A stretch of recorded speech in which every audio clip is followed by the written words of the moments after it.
제목을 한번 같이 읽겠습니다. 시작. 종려주일과 성찬식. 여러분, 제목을 보면서 어떤 게 떠오르십니까? 어떤 연관성이 있을까요? 이 종려주일과 성찬식이 말이죠. 아니, 어떤 차별성이 있을까요? 예수님은요, 이 종려주일에 어떤 일정을 보내셨는가 하면요, 종려주일에 예수님이 예루살렘에 환호를 받으면서 입성을 하셨어요. 그리고 월요일에서 수요일 사이에 성전을 정결케 하셨고, 여인이 예수님의 발에 향유를 부었죠. 그리고 목요일에 오늘 우리가 하게 되는 이 성찬식, 예수님께서 처음으로 이 성찬식을 행하시고 나를 위하여 기념하라 하셔서 2000년 동안 하나님의 교회가 지켜온 이 성찬식을 하게 되는데요, 이 나흘 간격의 차이가 무엇일까요? 그리고 이 나흘 간격의 차이가 우리 신앙에는 어떤 의미와 도전이 되는 것일까요? 그리고 금요일에 예수님께서 죽으셨고 주일에 부활하셨습니다. 그 종려주일의 모습에 대해서 마태복음 21장 8절 9절에서 이렇게 기록하고 있습니다. 무리의 대다수는 그들의 겉옷을 길에 펴고 다른 이들은 나무 가지를 베어 길에 펴고 앞에서 가고 뒤에서 따르는 무리가 소리 높여 이르되 호산나 다윗의 자손이여 찬송하리로다. 주의 이름으로 오시는 이여 가장 높은 곳에서 호산나 하더라. 아주 열광적으로 예수님을 환영하면서 그들의 겉옷을 길에 펴고 있습니다. 요즘 우리의 눈으로는 대단하게 보이지 않죠.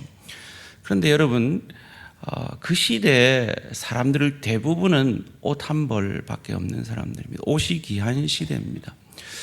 여러분, 3층의 복도에 보면 아나바다 전시가 되어 있습니다. 아나바다가 무슨 뜻인지 아십니까? 아끼고 나누고 바꾸고 다시 쓰고. 정말 예쁜 옷들 많아요. 저희 주희하고 저희 아내가 아주 큰 도움을 받고 있습니다.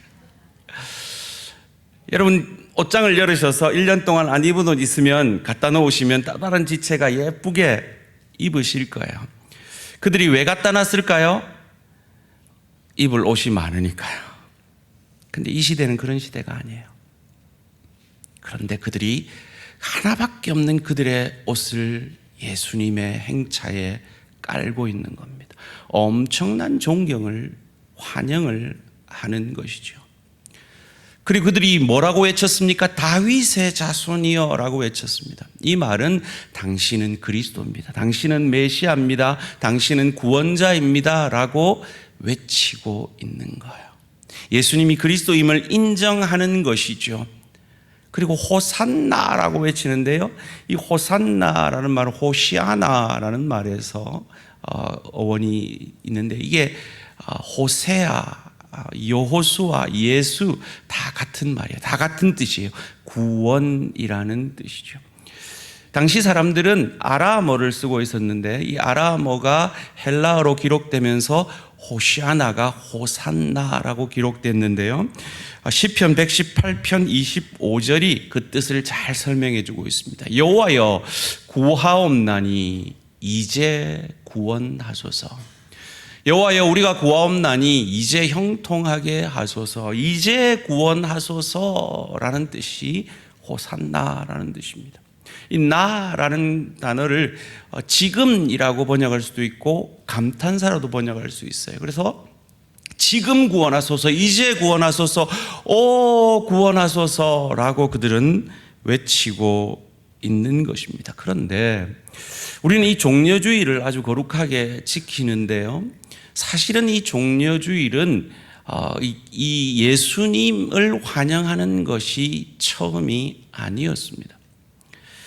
셀류시스 왕국의 아주 악한 왕 안티오쿠스 4세가 예수님 오시기 전 약 175년에서 164년 전 BC 175년 164년에 통치했던 왕인데요, 그들이 이 유대 땅을 다스리면서 대제사장들, 그 거룩한 직분을 돈 받고 임명했고요.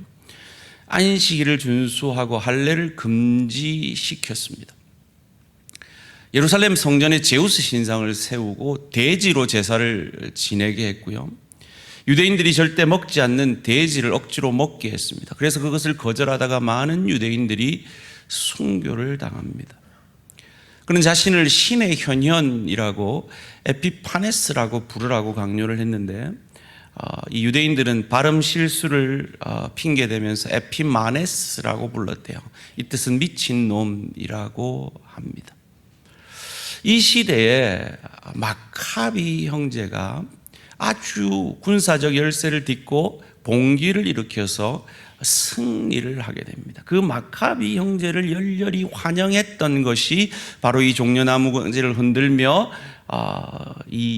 맞이했던 시작이었다는 거죠. 그래서 그들이 지금 종려나무 가지를 흔들면서 예수를 맞이하고 있는 건 바로 마카비 형제를 환영했듯이 예수님을 정치적 메시아로 환영하고 있는 것입니다. 당시에 로마는 유대 땅을 다스리던 로마는 자기들이 복속한 그 땅에 대해서 종교적으로 아주 관대했대요. 황제를 신으로 섬기면 또 다른 신을 섬기는 것을 허락했다는 거죠. 그런데 유대는 더 관대했답니다. 유대는 유일신 사상이기 때문에 황제를 숭배하지 않아도 된다라고 할 정도로, 그러니까 유대 땅에서는 로마가 다스리고 있었으면서도 제사가 자유롭게, 즉 우리말로 하면 예배를 자유롭게 드릴 수 있는 종교적 자유가 있었던 거죠. 그러니까 그들에게 간절히 필요했던 것은 종교적 자유, 영적 메시아가 아니라 그들의 이 무거운 세금을 덜어줄 정치적 메시아, 경제적 메시아가 그들에게 간절히 필요했던 겁니다. 그런데 예수라는 청년이 놀라운 기적을 행하고 놀라운 능력을 행하는 것을 통해서 저가 우리의 필요를 채워줄 정치적 메시아구나라고 확신하고 그들의 겉옷을 던지며 종려나무를 흔들며 그들이 기대하는 정치적 메시아를 환영하고 있는 상황이 바로 이 종려주일의 상황이었다라는 겁니다. 그들은 호산나라고 외치면서 예수께 무엇라고 말을 하고 있는가 하면, 죽으려고 하는 예수에게 죽지 말고 사소서, 우리의 왕이 되소서, 그래서 우리의 이 정치적인 이 경제적인 필요를 채워주시고 당신이 높아지소서라고 외치고 있는 겁니다. 이게 뭐가 나쁩니까? 당연히 그들이 바랄 것 아닙니까? 마치 우리 민족이 일제 치하에서 당연히 그 일제로부터 해방되기를 바라고 기도했던 것처럼 말이죠. 오늘 우리 대한 가족들이 병 낫기를 원하고 경제적 풍요를 원하고 내 자식 잘 되기를 원하는 그 모든 우리의 풍요의 축복을 향한 기도가 뭐가 나쁘냐 말이에요. 더군다나 죽지 않고 왕이 되어 이 유대인들을 구원할 하나님의 사명을 완수할 수 있다면 예수님에게도 좋은 것 아니냐 말이에요. 예수님에게도 이건 아주 달콤한 유혹이었을 겁니다.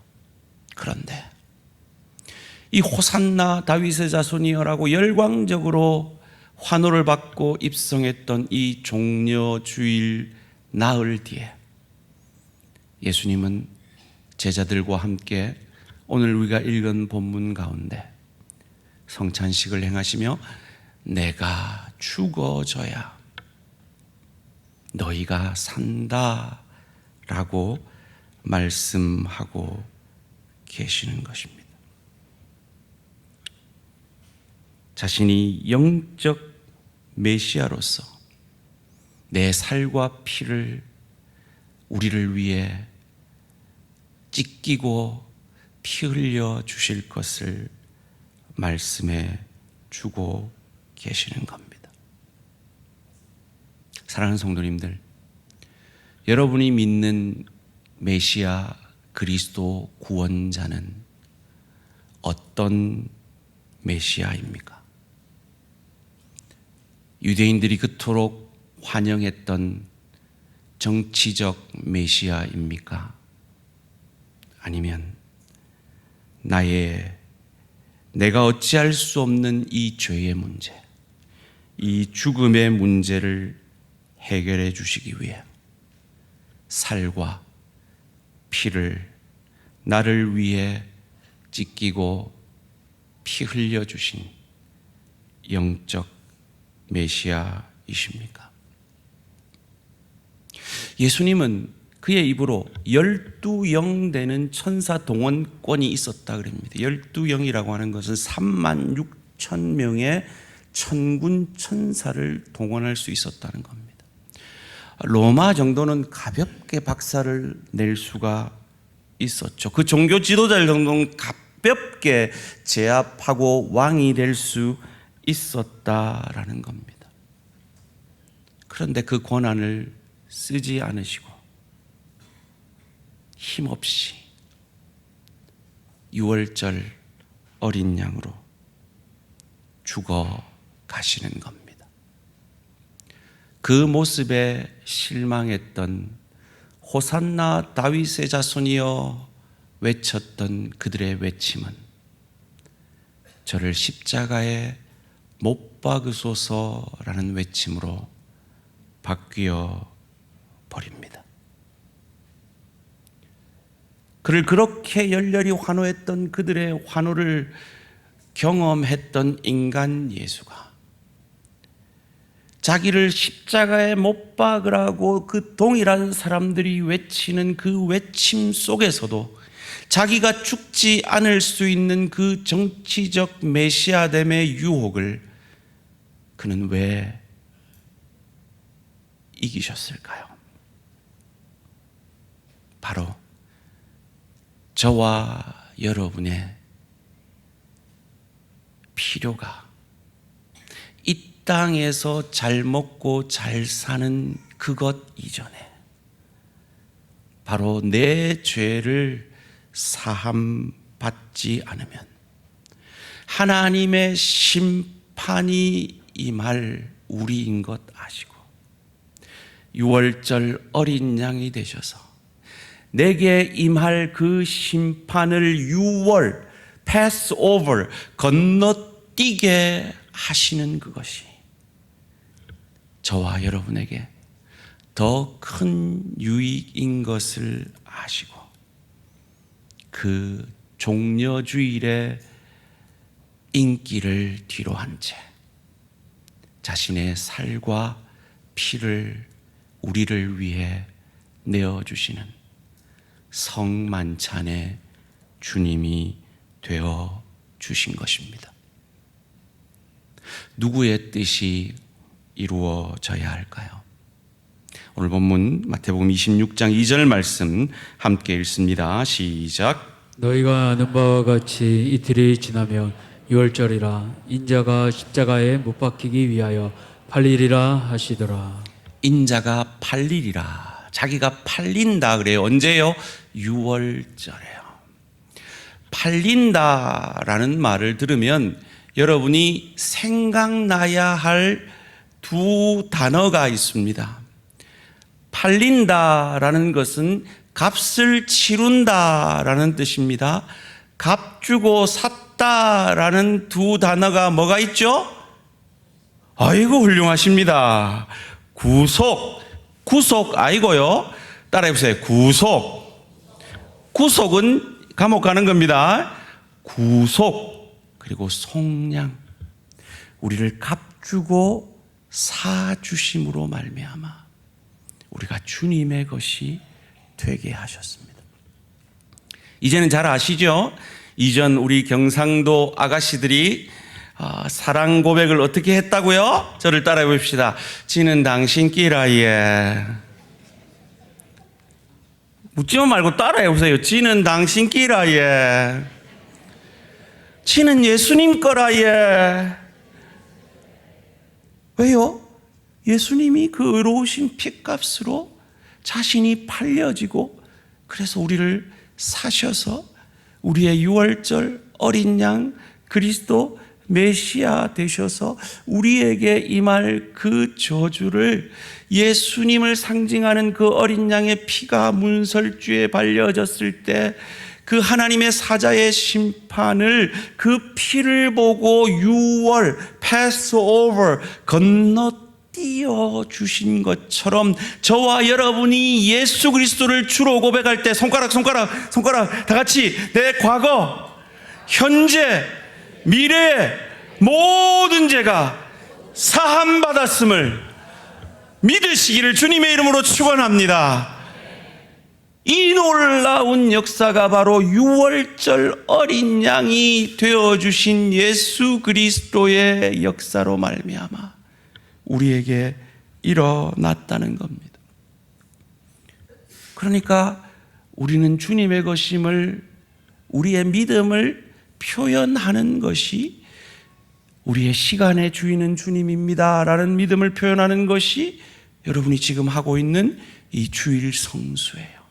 주님이 부활하신 날, 주님이 나를 핏값으로 사셨으니 날의 주인은 주님입니다. 시간의 주인은 주님입니다. 그래서 일주일의 가장 첫 시간을 하나님 앞에 예배함으로 우리의 전 일주일이 하나님 앞에 예배하는 삶의 예배자로 살아내는 것, 그것이 시간의 주인을 인정하는 것이고, 우리가 10의 1을 구별하여 하나님 앞에 바치는 그것이 우리의 물질도 주께서 나를 값주고 사셨으니 주님의 것입니다 라고 고백하며 10의 9도 주님 뜻대로 쓰겠습니다 고백하는 그 물질의 주인도 주님의 것이고, 웬만한 신앙인들이면 주일 성수 11조는 다 하죠. 제일 중요한 건 예수님이라면 어떻게 하실까? 내 주인님이라면 어떻게 하실까? WWJD What would Jesus do? 그 질문 앞에 날마다 선택하고 내 인생의 걸음걸음을 걷게 되어지는 이유가 바로 주께서 나를 위해 팔리셨고 그 의로우신 핏값으로 저와 여러분을 사셨기 때문인 것입니다. 예수님은 유월절에 죽어지는 것이 하나님의 뜻이었어요. 그런데 예수님을 막상 죽이려고 하는 종교 지도자들의 뜻은 하나님과 달랐습니다. 오늘 본문 4절, 5절 말씀 함께 읽습니다. 시작. 예수를 흉계로 잡아 죽이려고 인원하되 말하기를 밀란이 날까 하노니 명절에는 하지 말자 하더라.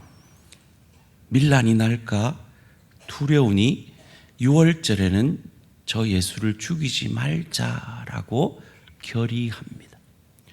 죽이려는 사람이 죽이지 않겠다고 하니까 6월절에 예수님이 죽을 확률은 없는 거죠. 그런데 예수님은 6월절에 죽으십니다. 하나님의 뜻이 이깁니다. 하나님의 뜻이 이깁니다. 하나님의 뜻이 이깁니다. 그리고 하나님의 뜻이 우리 가운데 이루어지는 것이 우리의 가장 큰 축복입니다. 5만 번 기도 응답을 받았다고 유명한 고아의 아버지 조지 뮬러가 이런 말을 했습니다. 만약에 내 기도대로 하나님이 다 들어주셨다면 나는 망했을 것이다. 조지 뮬러가 이렇게 얘기한다면 하물며 우리이겠습니까? 사랑하는 성도님들, 우리의 인생 가운데 내 계획, 내 방법, 내 뜻이 아니라 하나님의 뜻이 이루어지는 복된 인생 되시기를 주님의 이름으로 축원합니다. 내 뜻대로 되는 인생 아니라 하나님의 뜻대로 되는 인생이기를 우리는 바라고 기도하는 것이 바로 예수님의 이름으로 기도합니다라는 그 고백 속에 담긴 우리의 신앙의 고백인 겁니다. 예수님이 뭐라고 겟세마네 동산에서 기도했습니까? 이 잔을 내게서 지나가게 해주십시오. 다른 말로 하면 죽지 않게 해주십시오. 그것이 예수님의 소원이었습니다. 그런데 예수님의 기도가 변합니다. 내가 마시지 않고는 이 잔이 지나갈 수 없으면 십자가 지겠습니다. 내 뜻대로 마시고 아버지의 뜻대로 되기를 원합니다. 왜 우리가 손해보는데 죽는데도 이것이 내게 복입니까? 그 죽음에는, 주의 뜻대로 죽는 그 죽음에는 반드시 부활의 영광이 있기 때문입니다. 그렇다면 오늘 우리를 향하신 하나님의 뜻은 무엇입니까? 주님께서 오늘 성찬을 통해서 우리에게 보여주시듯 살과 피를 나를 위해 주셨으니 나도 내 살 같은 시간, 내 피 같은 물질을 들어 나를 구원하신 주님의 그 사랑으로 나아가 한 영혼을 구원하는 저와 우리 모든 성도님들 되시기를 주님의 이름으로 축원합니다. 다음 주에 새가족 초청전도 주일이 있습니다. 여러분, 그동안 기도하셨던 VIP들을 물질과 시간을 들여 만나시고 함께 교제하시고 초청하시기를 바랍니다. 그리고 한 구역에 분기마다 한 명 정착을 위해 몸부림칠 때 하나님께서 우리 대항에 놀라운 은혜를, 부흥을 허락하여 주실 줄 믿습니다. 그리고 그 헌신에는 반드시 하나님이 약속하신 것이 있어요. 먼저 그 나라와 그 의를 구하라. 그리하면 이 모든 것을 너희에게 더하여 주시리라. 많은 사람을 옳은 대로 인도하는 자는 영원토록 별과 같이 빛나리라. 이 약속의 말씀을 누리게 되시는 우리 모든 대한가족들 되시기를 주님의 이름으로 축원합니다. 말씀을 맺겠습니다. 여러분, 기독교는요, 세계 종교사에 찾아볼 수 없는, 유례가 없는 종교입니다. 바벨론을 통해서 예루살렘 성전은 완전히 회파되었습니다. 그리고 바벨론은 그 예루살렘에서 똑똑한 종교 지도자, 정치 지도자들을 다, 그 엘리트들을 다 잡아갔습니다. 당시의 문화로 그들이 신이 있던 성전이 무너진다는 건 그 신은 죽었다라는 것입니다. 그런데 그 잡혀간 엘리트들이 그 포로지에서 더 믿음이 좋아지는 거예요.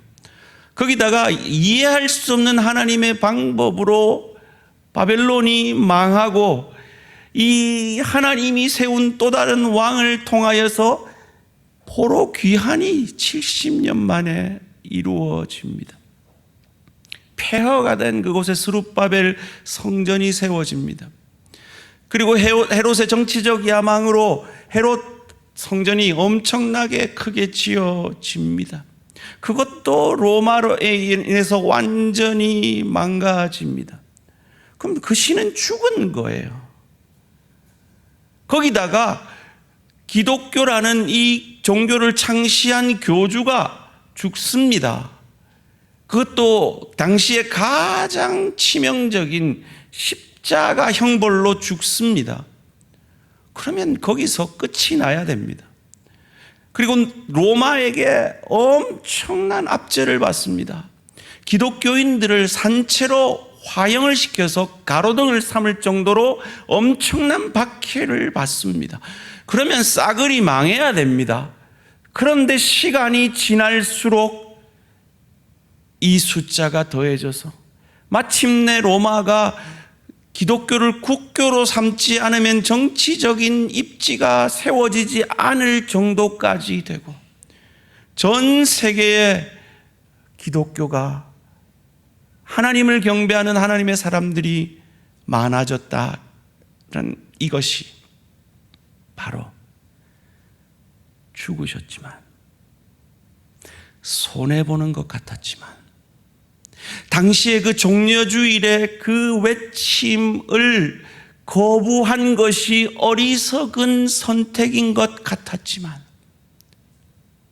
그의 죽음을 통해 하나님은 더 크고 놀라운 일을 이루신 것처럼 저와 여러분이 이 예수의 십자가 복음을 가슴에 품고 가정에서 죽어지고 일터에서 죽어지고 주의 교회 가운데 하늘의 미랄과 같이 죽어지는 그것이 손해보는 것 같지만, 없어지는 것 같지만 더 크신 하나님의 뜻이 이루어지는 것임을 믿으시고 이 한 주간 가정 가운데, 일터 가운데, 주의 교회 가운데, 특별히 이 한 주간 고난주간 새벽을 깨우시며 또 VIP들을 찾아 전도하심을 통해서 내가 죽어지는 것 같지만 더 큰 하나님의 뜻이 이루어지는 것을 경험하는 저와 우리 모든 성도님들 되시기를 주님의 이름으로 축원합니다. 말씀을 정리하겠습니다. 호산나 뜻이 무엇이었습니까? 종려나무 가지를 흔드는 것은 어디에서 시작된 모습이었습니까? 지금 구원하소서, 오 구원하소서라는 뜻이었습니다. 종려나무 가지를 흔드는 것은 안티오쿠스 4세의 폭정에 맞선 마카비 형제의 승리를 종려나무 가지를 흔들며 기뻐했던 그 정치적 메시아를 향한 외침이었습니다. 그래서 그런 의미에서 예수를 향하여서 종려나무 가지를 외치며 환호하던 이들은 예수님을 누구로 생각하고 환호하고 있는 것이었습니까? 예수님을 영적 메시아가 아니라 로마의 압제로부터 정치적 경제적으로 해방할 정치적 메시아로 착각하고 있었던 것입니다. 그런데 우리가 풍요의 축복을 기도하듯이 그들이 정치적 메시아를 기대하는 것은 지극히 당연하고 나쁜 것이 아닙니다. 이는 마치 일제시대에 우리 민족이 일제 압제로부터 해방되기를 기도했던 그것이 당연한 것인 것과 같은 것입니다. 그런데 왜 예수님은 12영의 천사들을 동원하실 수 있음에도 십자가의 길을 묵묵히 가셨던 것일까요? 바로 자신이 유월절 어린 양과 같이 죽어짐으로 죄인인 우리에게 임할 그 심판을 유월 건너뛰는 패스오버 하도록 하시는 것이 우리의 현실의 필요보다 더 우리에게 필요한 영혼을 좌우하는 문제인 것을 아셨기 때문입니다. 유월절 어린 양으로서 자신이 팔리심으로 우리에게 어떤 역사가 일어났습니까? 바로 구속, 속량, 즉 죄 없는 그의 피를 값주고 우리를 사신 역사가 일어났으며 그것을 우리가 믿음으로 증거하는 날이 날의 주인인 하나님께 주일 성수하는 것이며 물질의 주인인 하나님께 11조하는 것이며 우리의 모든 것의 주인이신 주님의 뜻을 묻는 예수님이라면 어떻게 하실까 질문하면서 우리의 인생의 결정들을 내려야 하는 것입니다. 예수님이 유월절 어린 양이 되시기 위해 유월절에 팔릴 것을 기대하셨던 예수님과 달리 종교 지도자들은 예수님을 죽이는 일을 유월절에는 하지 않기로 결정했습니다. 누구의 뜻이 이루어졌으며 이를 통해 우리는 어떤 교훈을 받을 수 있습니까? 바로 예수님을 유월절 어린 양으로 삼아 우리의 죄에 대한 심판을 유월하시기 위한 하나님의 계획이 이루어짐을 통해서 하나님의 뜻은 반드시 이루어지며 이것이 우리에게 가장 큰 복임을 우리는 알게 되는 것입니다. 기독교는 세계 종교사의 유해를 찾기 힘든 종교입니다. 그 이유는 무엇이며 이것은 우리에게 어떤 교훈을 주는 것입니까?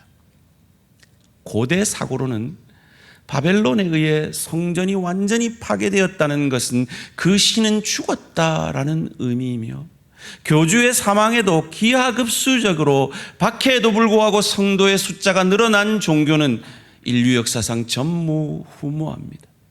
이를 통해서 우리가 하나님의 뜻 앞에 순종하는 것이 당장은 손해보는 것 같지만 궁극적으로 하나님의 뜻이 이루어짐으로 하나님은 우리에게 더 큰 놀라운 역사를 이루시는 하나님이심을 알기에 우리는 먼저 그 나라와 그 의를 구하며 내 뜻이 아니라 종려주일의 외침이 아니라 내가 살아라 하는 그 외침이 아니라 성찬의 주님의 속삭임, 내가 죽어짐으로 내 가정이, 내 일터가 주의 교회 가운데 하나님의 뜻이 이루어지는 것을 사모하는 저와 우리 모든 성도님들 되시기를 주님의 이름으로 축원합니다.